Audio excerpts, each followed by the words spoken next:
Bueno, un cordial saludo a todos los amigos que nos escuchan siempre y están conectados por Ciudad Radio 101.5 FM. Estamos comenzando Hola Ciudad de Ciudad Radio 101.5 FM. Bueno, ya estoy al otro lado de la línea telefónica con el analista político Juan Pablo Arana, amigo de la casa. Juan Pablo, buen día, qué gusto saludarte. Carlos, muy buenos días. Muchas gracias por invitarme una vez más a tu programa, de poder conversar contigo sobre esta preocupante situación de nuestro país, que la verdad es que es bastante complicada, bastante difícil, pero por supuesto, como siempre, con la misma voluntad de poder contribuir a través del análisis, a través de la comprensión de esta problemática contigo y con todos tus oyentes. Juan Pablo, ¿te habías imaginado semejante situación en la que estamos con el tema de los combustibles en las ciudades principales, bueno, en todo el país, las colas interminables, la gente del agro preocupada por las cosechas, que no hay combustible? Vos sabes que el tema del agro, especialmente en el departamento de Santa Cruz, bueno, en todo el país, se mueve con diésel, con combustible. Y bueno, el parque automotor, o sea, el país funciona con combustible, definitivamente. Y vemos las colas interminables, la gente preocupada, todo aquello. ¿Te habías imaginado ese escenario? Hace 2 años cuando hablábamos, decíamos, a ver, Juan Pablo, yo creo que el tema de la subvención ya se debería de parar, porque ya empezaba, ¿no? Ya empezaba de a poquito, cada vez, algunas veces faltaba gasolina diésel, pero no como estas veces que estamos viviendo en la actualidad. Entonces, ahí decíamos, pero ¿cómo la subvención tenemos que pararlo? Incluso lo voy a buscar esa entrevista, Juan Pablo, y la vamos nuevamente a repostear en nuestras redes sociales, donde incluso tú históricamente nos habías contado desde cuándo viene la subvención, desde los 80, todo aquello, era una demanda que bueno, la sociedad boliviana se había acostumbrado a eso, ¿no? Exactamente, esta cuestión de la subvención es una cuestión histórica que en su momento puede haber contribuido, pero que era necesario sí o sí retirarla, y aquí están las consecuencias. La verdad es que resulta muy difícil imaginar, y en aquel entonces, hace 2 años, resultaba difícil imaginar hasta qué punto podríamos llegar. Claro, podíamos observar situaciones como las de Venezuela para quizás pensar, nosotros no vamos a caer en lo mismo, a nosotros no nos va a pasar, o si nos pasa no será igual que a ellos. Y es verdad, no estamos igual que ellos, pero estamos yendo hacia el mismo camino, porque ese tipo de situaciones que hemos visto en los últimos años en otros países parecían tan distantes, pero ahora se sienten tan cercanas, que ahora la pregunta es, ¿vamos a poder salir de esto? ¿Será que tomaremos las decisiones correctas que nos permitan solucionar esto? ¿Estaremos dispuestos a asumir las responsabilidades que implique el ajustarse el cinturón para poder salvaguardar la economía del país? Porque la verdad es que es muy complicado y es muy triste ver al país sumido en una situación tan, pero tan lamentable. Y ojo que solamente estamos hablando de combustibles, porque la cuestión del gas, aunque no lo creamos, también puede traer otras consecuencias, no solamente en cuestiones de exportación, sino en cuestiones energéticas. Es decir, es un lío sumamente complejo, enorme, y la solución parece sencilla, pero aplicarla va a ser lo realmente complejo. Juan Pablo, pero estás hablando del GLP, del gas licuado de petróleo, de lo que se usa en las casas con la garrafa, o estás hablando del otro gas de los vehículos, de las empresas que se ocupa del gas domiciliario, todo aquello? No me refiero al gas domiciliario, sino al gas licuado, que es el que tengo entendido se utiliza para generar energía eléctrica. No. Porque sí, si nos quedamos sin gas, más del 80% de nuestra electricidad proviene de la quema del gas. Y si no tenemos, quiere decir que también se nos vendrían apagones encima. Es decir, la situación se puede poner más crítica de lo que ya está. Uy, pero qué situación, un poco, bueno, no poco, una situación, pero preocupante que se nos viene. O sea, ese escenario no me lo había imaginado. Yo miraba a veces, miraba los noticieros en el exterior, viste, de Haití, lo que pasaba en algunos en Venezuela justamente y en otros países centroamericanos donde no había gasolina y había colas. Habían colas de motos, de vehículos y bueno, pero no eran tan largas como las nuestras y ahora estoy así como que estupefacto, ¿no? O sea, estoy sorprendido, de verdad, no sé, la gente está en shock, no lo puede creer, de verdad.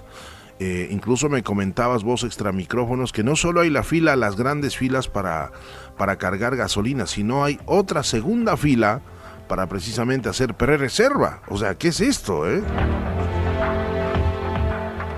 Hemos llegado hasta ese punto, porque como ya en algunos casos se sabe a qué hora llega la gasolina, o sea, hasta nos estamos acostumbrando a esta nueva realidad. Se sabe a qué horas va a llegar, o se averigua cuándo llega el suministro, entonces nos estamos mal acostumbrando a esperar 12 horas. Ya, al principio era esperar 2 horas, 4 horas para poder cargar, pero uno tenía seguro que iba a cargar.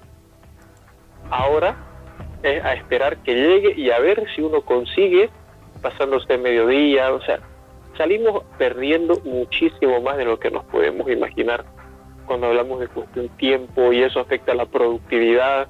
Indudablemente es una situación dramática. Incluso decir, encontrar una fila que dé la vuelta a la manzana es una fila corta, es una fortuna encontrar un surtidor con una filita así. Y esto, según los anuncios hechos ayer por YPFB y por el ministro de Hidrocarburos, no parece que vaya a mejorar tampoco tan drásticamente o tan repentinamente.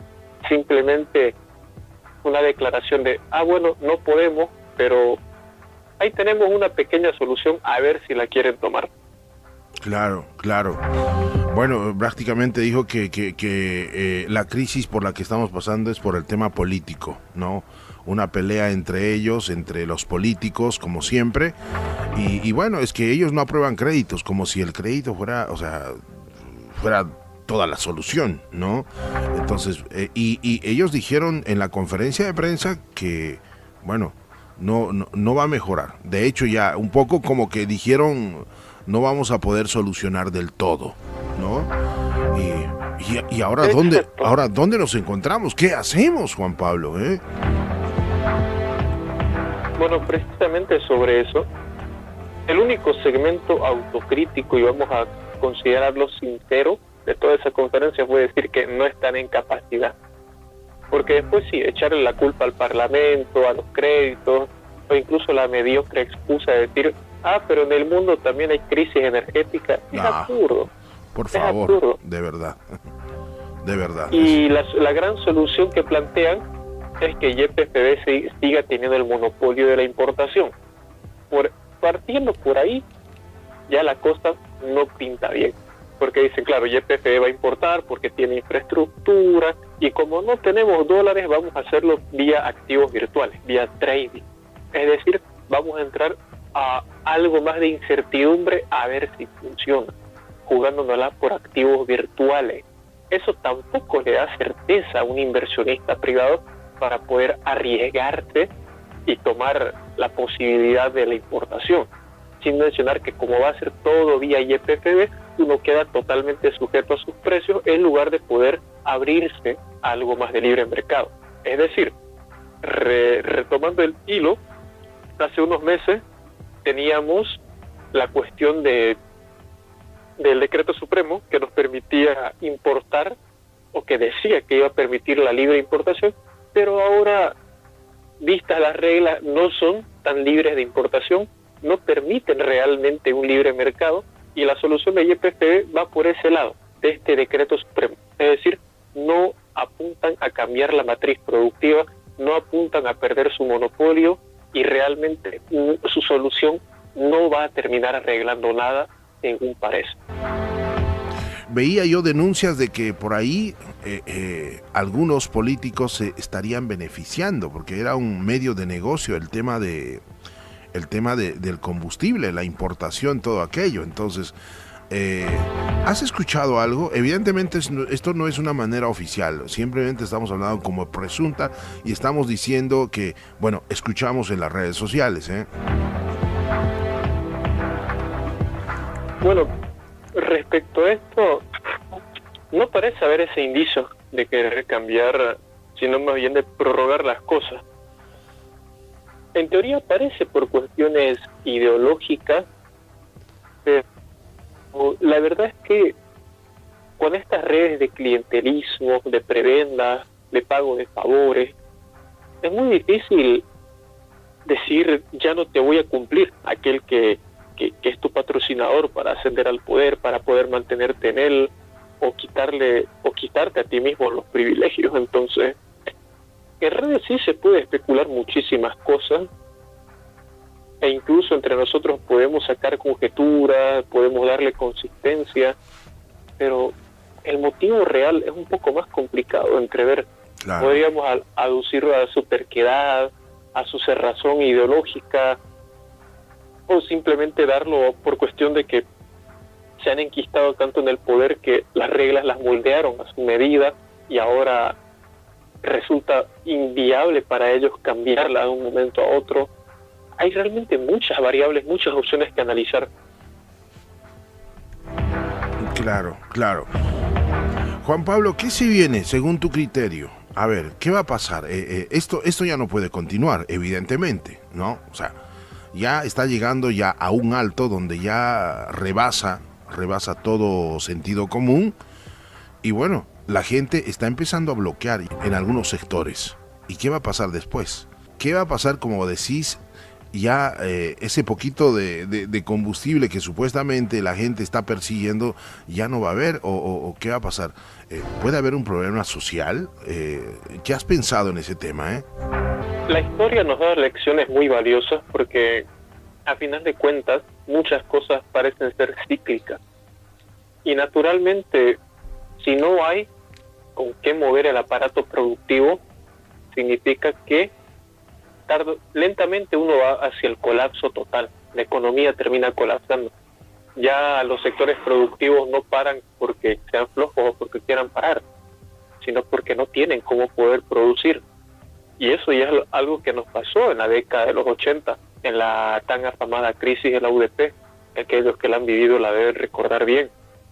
Y que claro, al no tener cómo producir, hay bloqueos, protestas, marchas, el país empieza a convulsionar social y políticamente, como la economía está parada, se depende mucho de la emisión de moneda, y esto lleva a la inflación, consecuente hiperinflación, estancamiento económico. Es decir, el panorama puede empeorar mucho más todavía. De que puede, vamos a ser objetivos, sí puede empeorar. Claro está, estos últimos 3 meses antes de agosto, por las elecciones, es posible que aparente una mejoría, porque va a haber movimiento económico, va a haber campaña y se va a hacer lo posible para poder mantener la apariencia. Pero ¿y después de eso qué? Incluso los 100 días que suelen ser claves para un gobierno suelen ser simplemente los 100 días de enamoramiento para muchos, porque en 100 días, si bien se sientan las bases, los cambios tardan en sentirse, hasta el primer año por lo menos. Claro. Entonces, mucho depende de a quién se le entregue el mando de este país.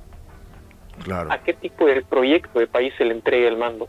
Si va a ser de tinte más radical, si va a estar dispuesto a hacer uso de la fuerza para poder mantener el orden, si es que va a mantener la misma matriz actual sin hacerle cambios, o si va simplemente a hacer reformas superficiales. Hay muchos matices que evaluar respecto a los candidatos con mayor potencial de triunfo, de exactamente a qué apuntan, a dónde apuntan, qué es lo que buscan. Y por supuesto, eso tal vez nos permita comprender qué es lo que se va a venir con mayor certeza. Por ahora, si las cosas continúan como están, es lamentable decir que la inflación va a ser mucho más grave de lo que se espera. Estuve leyendo que, según el INE, la inflación prevista para este año es del 7.5%.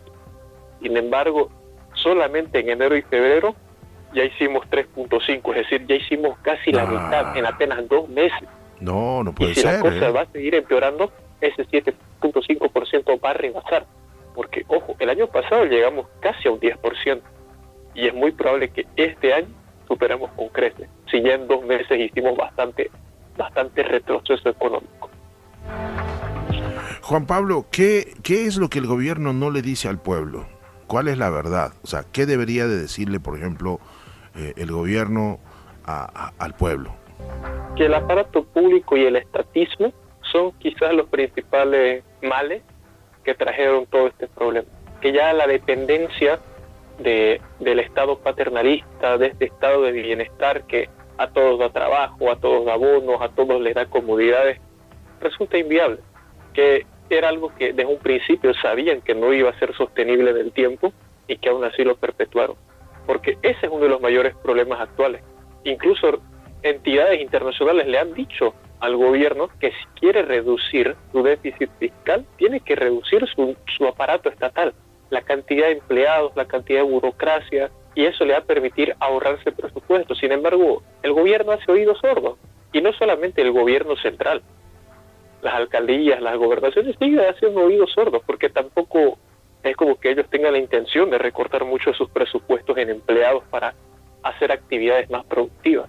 Nos malacostumbramos a tenderle la mano a otros en lugar de trabajar. Quizás por ahí pasa uno de los principales problemas actuales que se han creado hace ya varios años. Y a esto tal vez habría que añadirle el tema de la subvención al combustible, que es realmente mucho dinero, ¿no? Mucho dinero. La subvención a muchas cosas, no solamente al combustible. Recordemos que también las harinas son subvencionadas y eso también va a traer otro tipo de problemas. Claro. Esa es otra cosa que tampoco se va a admitir tan fácilmente. La subvención causa más daño del beneficio que produce en cualquier tipo de sector, en cualquier tipo de matriz productiva. Bueno, el próximo gobierno, ideológicamente, sea de derecha e izquierda, Juan Pablo, yo creo que si quiere permanecer en el poder y si quiere conducir el país, va a tener que eliminar esas subvenciones, va a tener que reducir el aparato estatal, porque el gobierno ya no da, ¿no? Ya es insostenible la situación, ¿no? Me imagino. Sí, en los últimos 2 años ya nuestra balanza comercial crece en números negativos, importamos más de lo que exportamos, la escasez monetaria obligan, ya no es ni siquiera podríamos jugar a liberalizar la economía, podríamos hacer el intento. Eso debió hacerse hace 5 años, quizás como experimento, pero ahora la situación es tan crítica que ya no hay margen para hacer la prueba, para hacer intentos. Ya no se necesita alguien que quiera intentar cambiar las reglas del juego, sino alguien que esté dispuesto a hacerlo y a tenerse a las consecuencias de hacerlo. Porque claro, sí, es toda esta mala costumbre de subvenciones, créditos, facilidades, han creado una generación dirigencial, una generación política viciosa, vividora, que naturalmente va a saltar a las calles, porque se le va a quitar y se le va a cortar todo eso si es que se hace. Entonces quien asuma debe estar dispuesto también a poner orden, a que las reglas del juego queden claras, porque si no, el país se va a ir de las manos, porque si no, ante cualquier protesta se va a terminar retrocediendo y al final no se va a reformar nada de nada.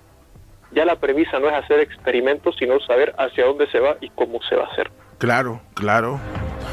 ¿Y esto sabrá el gobierno? O sea, Lucho está consciente de lo que estamos precisamente comentando. Y aparte de eso, ¿será que sabe que don Lucho ya no va a ser presidente? O sea, ¿ya sabe la verdad, Juan Pablo? ¿O todavía le siguen engañando? ¿O él mismo sigue engañándose? A estas alturas ya ellos deben saber que no tienen ninguna posibilidad si se lanzan a la reelección. Y lo han notado, el presidente casi ya no aparece en público. En absoluto. Aparecen mensajes grabados en redes, pero en público ya no aparece. ¿Por qué? Porque ya no hay sitio donde tenga legitimidad, donde pueda presumir tener apoyo, donde vale yo en críticas, abucheos, cuestionamientos. Es decir, ellos ya son conscientes de que no les queda nada. Y nada los va a salvar de salir del Palacio de Gobierno. Pero, en tanto puedan mantenerse relativamente tranquilos estos meses, lo van a hacer. Porque fíjense que el anuncio de ayer de YPFB no lo ha dado el presidente, ni siquiera estuvo en la testera. Y es porque él no va a aparecer, él no va a dar la cara. Va a mandar a sus mandos medios o a sus mandos superiores a comerse a los medios, a comerse las opiniones impopulares, pero él no lo va a hacer. No sé, de repente digo una locura, Juan Pablo, pero yo creo que de agravarse esto, va a haber marchas, en particular, tal vez no desde Santa Cruz, pero va a haber marchas desde Cochabamba, Oruro, que se llama Potosí, y van a inundar la ciudad de La Paz. Pero acá ya no es solamente sector médicos, ya no es solamente sector de educación, no solamente de fabriles o mineros, no, acá, porque hay muchos descontentos. El tema de salud es otro tema que se tiene que solucionar, todo el tiempo hay problemas, y varios sectores se tiene que solucionar. Y porque el tema de dólares es otro tema, no estamos hablando solamente del combustible, tema de dólares, y es complejo. Lo que el gobierno tal vez no está midiendo las consecuencias de sus acciones, de la toma de decisiones, o de una vez, como decimos acá en el oriente boliviano, pelar capucha y decir la verdad, esto está pasando. Hasta a mí me preocupa esa situación que se pueda dar, ¿no? Bueno, como usted lo dice, es posible que haya marcha. ¿De qué depende? Si recordamos que aquí en Santa Cruz se produce casi el 80% de los alimentos que consume Bolivia, es decir, que este departamento es el granero, si el gobierno no prioriza atender la demanda del sector agropecuario, porque hemos visto que incluso dicen que van a atender prioritariamente al sector minero, ya que ellos son clave para manejar, para captar dólares, y que van a ver si les alcanza para el sector productivo. No. Pero ¿cuál es el problema de esto? Si no atienden al sector productivo, como ya lo advirtieron los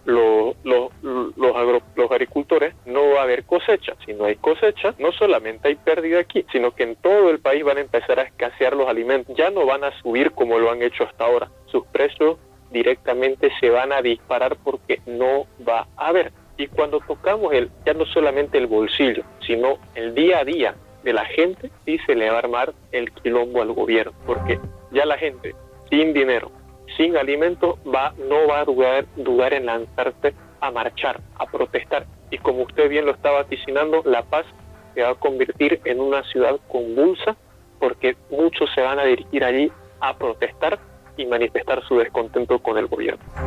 Definitivamente es muy irresponsable la situación que estamos viviendo, la gente que está sufriendo. Hay mucha gente que está sin trabajo, claro, porque, qué sé yo, por ejemplo, el agricultor necesitaba cosechar, necesita diésel para hacer las cosechas, todo aquello, y de pronto no hay diésel, le dice a sus trabajadores: señores, no vengan mañana ni esta semana, nosotros los llamamos porque no hay cómo trabajar. Ya, ahí ya se perdió fuentes de trabajo. El otro le llama al conductor, a los dueños de los camiones: señores, no hay carga, no hay carga, por favor, hasta nuevo aviso. Y el conductor también le dice: sí, pero es que tampoco no tenemos combustible para llevar los camiones. O sea, se para todo en cadena, no hay. La señora comerciante de los mercados, no, todo se está paralizando, ¿sí? Los trabajos aquellos trabajos que las empresas demandan de proveedores, están parando porque dicen: no, mejor cuido mi platita, no, voy a cuidar nomás. Y es trágico lo que está pasando, Juan Pablo, ¿eh? Y silenciosamente la gente está soportando, y no sé, mucho aguante, ¿eh? Claro, todavía aguantamos porque aún no estamos pasando hambre, por eso considero yo, porque a pesar de que el dinero cada vez nos alcanza para menos cosas, a pesar de que ya no tenemos dólares, no podemos disponer libremente de nuestros ahorros en dólares los que tenemos, o no podemos hacer uso de nuestra banca virtual tan abiertamente porque suelen haber fallos y muchas otras cosas más, todavía podemos comprar alimentos, todavía podemos comer. Pero el momento, repito, en que falle eso, ¿qué más se puede perder? Y cuando una población, cuando un pueblo ya no tiene nada que perder, tampoco tiene nada que temer. Y en ese momento sí se arman verdaderos conflictos. Espero que el gobierno no esté queriendo llegar a esa situación, porque eso sí implicaría un conflicto al estilo de Octubre Negro que podría ser nefasto. Claro, pero esta vez sería más... Ojalá que no. Claro, ojalá que no, pero esta vez sería un Octubre Negro con sangre, ¿no? No olvides. Esta vez sería ya más trágico. Exacto. Claro. Sí, y ya no sería por petróleo, ya no sería por venderles a los gringos o no venderles, ahora No. sería porque ya la población llegó al punto del hastío, al punto en el que no puede satisfacer sus propias necesidades. Y ahí sí estaríamos en un verdadero conflicto. Claro. Pero claro. repito, todos estos créditos que el gobierno quiere aprobar, posiblemente consiga lentamente aprobarlos para maquillar la situación. Considero que especialmente en los 3-4 meses antes de la elección, especialmente los últimos 3, la Asamblea Legislativa va a aprobar por lo menos uno de ellos para poder maquillar la situación. Al final de cuentas, los políticos también necesitan plata para hacer campaña. Entonces, eso los va a motivar a facilitar un endeudamiento más para poder aparentar, para poder hacer su teatro electoral, y después de esto se van a empezar a ver las consecuencias. Qué situación más complicada. Algo más para agregar, Juan Pablo. Mira, te hemos quitado casi una hora, ¿eh? Estamos conversando, pero fluido precisamente. Este tema tan interesante, tan preocupante al mismo tiempo, hablar así de nuestra realidad. La atención se va a centrar todavía en quién es el favorito del pueblo, porque ya, seguimos estando de acuerdo con que ni Luis Arce va a ser elegido y Evo Morales, aunque sea habilitado o no sea habilitado, tiene influencia. Vamos bien, estamos de acuerdo en eso. Pero el desacuerdo va a surgir en torno a quién va a ser la figura, el principal candidato. Porque fijémonos que cada uno, a pesar de tener ideas parecidas, tiene diferencias sutiles que pueden marcar el paso de aquí en adelante, o bueno, desde agosto en adelante. No nos dejemos influenciar por caudillos que prometen cosas irreales, que prometen soluciones tan inmediatas o sin explicar cómo lo piensan lograr, sino que esta experiencia amarga que sea útil para el pueblo boliviano, para todas las personas que escuchan este mensaje, de poder reflexionar en torno a qué queremos como país, hacia dónde queremos ir, si vamos a seguir en esta misma mediocridad en la que estamos sumidos, o si vamos a estar dispuestos a aceptar las reglas del cambio. Porque pedir que otros cambien es muy fácil, pero aceptar que nosotros tenemos que cambiar es mucho más complicado. Y ahora la situación nos demanda a todos como sociedad ser ese cambio. Bueno, Juan Pablo, siempre agradecido por la agenda, que siempre nos regalás tu tiempo para entender esta situación. Ojalá mejore. Y bueno, tenemos una entrevista pendiente, el tema de los políticos, ¿no? Quienes ya están en carrera, un poco identificarlos, cuál es la idea, quiénes están siendo patrioteros, quiénes están siendo caudillistas, quiénes están prometiendo lo que no deben, todo aquello, ¿no? Sí, tenemos todavía esa tela por cortar. Lo bueno es que en abril, según se sabe, el bloque Unidad va a definir quién va a ser presidente y vicepresidente, así que eso también va a aligerar bastante el denso análisis que sería hablar de 18 personas, quizás reduciéndose ahora a mucho menos. Ojalá que así sea, ojalá que pueda cambiar todo este panorama a algo un poco más, algo más sencillo para poder decidir. Y por supuesto, yo siempre estaré agradecido de ser considerado por usted, Carlos, de poder intercambiar ideas, de poder intercambiar análisis y conversar contigo, con tu audiencia. Conmigo será hasta una próxima oportunidad, por supuesto, cuando usted lo disponga, cuando usted me llame, yo estaré atento para responderle.